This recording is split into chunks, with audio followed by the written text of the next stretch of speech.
চোখ বন্ধ করো, চোখ বন্ধ করো। আপনারা অনেকেই দেখেছেন যে কুমিরের সাথে মানুষের বন্ধুত্বের বিষয়টা। আজকে আপনাদের সেই স্টোরিটা শোনাবো, কিভাবে ধলা পাহাড়ের সাথে বন্ধুত্ব এবং সখ্যতাটা গড়ে উঠেছে। এই যে বন্ধুত্ব বলেন, এই যে ভালোবাসা বলেন, এই যে সখ্যতা, এইটা একদিনে সৃষ্টি হয় না বা একদিনে তৈরি হয় নাই। এটা করতে দীর্ঘদিনের পরিশ্রম, ভালোবাসা, সর্বোপরি সবচেয়ে বড় যেটা প্রয়োজন সেটা হচ্ছে সাহস। ছোটবেলা থেকে এইখানে কুমির থাকা সুবাদে, ধলাপাড় কালাপাড় থাকা সুবাদে কুমিরের সাথেই ছোট থেকে বড় হয়েছি।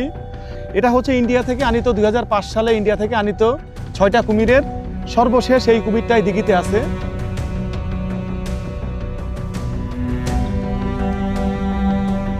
ধলাপাড়ের সাথে বন্ধুত্ব শুরু হচ্ছে যখন প্রথম এই কুমিরগুলো 6টা কুমির দেওয়া হয় এখানে। অনেক কুমির হওয়ার কারণে এই দিঘি থেকে, এই যে দিঘি দেখতেছেন বিশাল দিঘি, এই দিঘি থেকে ওরা বাইরে চলে যেত যখন বৃষ্টির সময়। বেশিরভাগ টাইম হচ্ছে বৃষ্টির সময় চলে যেত, যখন নতুন পানি হতো ওরা দিঘি থেকে উঠে চলে যেত বিভিন্ন পুকুরে, খালে, বিলে।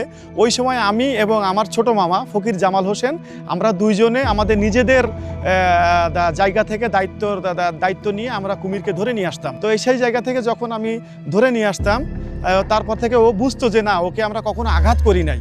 সেই জায়গাটা থেকে আস্তে আস্তে ওর কাছে যাইতাম। প্রথম দিকে এদের কাছে যাওয়া যেত না। এই কুমির কিন্তু অনেককেই আক্রমণ করেছে। অলরেডি এইখানে 2টা মানুষ মারা গেছে এই কুমিরের হাতে, এই যে কুমির ধলাপাড় এর হাতে। কিন্তু আমাকে এখনো পর্যন্ত, আজ পর্যন্ত আলহামদুলিল্লাহ, আমাকে কখনো আক্রমণ করে নাই। আমি কুমিরের সাথে মনে করেন সব কিছুই করা হয়েছে। কুমিরের মাথায় আপনারা অনেকে দেখেছেন সোশ্যাল মিডিয়াতে, কুমিরের মাথায় আমি কিস করতেছি, চুমু দিতেছি আদর করে। এরপর কুমিরকে আদর করে, কুমির আমি এখানে ধরেন দাঁড়ায় আছি, আমি কুমিরকে বলতেছি এই ধলাপাড় মুখ উঁচু করো। ধলাপাড় পায়ে বাঁধায় আমার এই পর্যন্ত মুখ উঁচু করতেছে। ওকে খাবার দিতেছি কন্টিনিউ। চোখ খুলতে বলে চোখ খুলতেছে, চোখ বন্ধ করতে বলে চোখ বন্ধ করতেছে। চোখ বন্ধ করো, চোখ বন্ধ করো।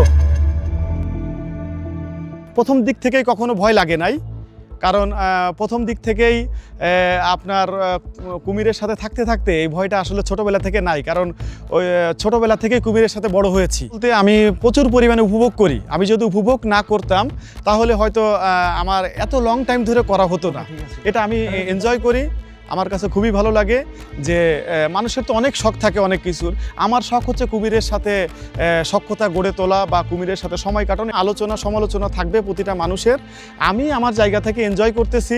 হয়তো অনেকে ভালো চোখে দেখে, অনেকে কুমির দেখতে এসে বলে যে তপু ভাই আপনার এই বিষয়টা দেখে আমরা খুব হতবাক হই, অবাক লাগে, আমাদের কাছে খুবই ভালো লাগে।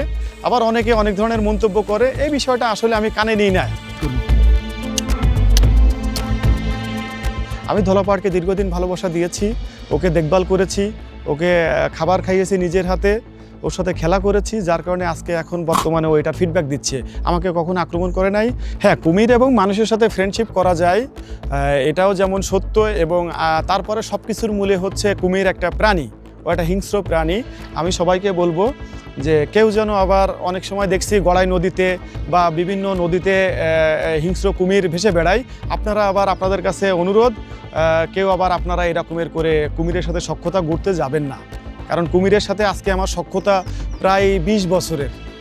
আপনি তো হুট করে যদি আপনি সেই সখ্যতা দেখাতে যান, সোশ্যাল মিডিয়ায় ভাইরাল হতে যান, আপনি হয়তো অ্যাক্সিডেন্টলি যে কোনো একটা দুর্ঘটনার কবলে পড়বেন। এইটা হচ্ছে বাগেরহাট খানজানালি মাজার। মাজার থেকে আমার বাড়ি হচ্ছে মাজারের পশ্চিম দিকে একটু সামনে আমার বাড়ি। এইখানে যারা দর্শনার্থী আসে তাদের সাথে খুব ভালোভাবে বিহেভিয়ার করা হয়, এবং তারা যদি ধলাপাড়ের সাথে হাত দিয়ে ছবি তুলতে চায় তাদেরকে ছবি তোলার ব্যবস্থা করা হয়। কেউ যদি ধলাপাড়কে খাওয়াইতে চায় তাদেরকে খাওয়ানোর ব্যবস্থা করা হয়। সৃষ্টিকে ভালোবাসলে স্রষ্টা খুশি হয়।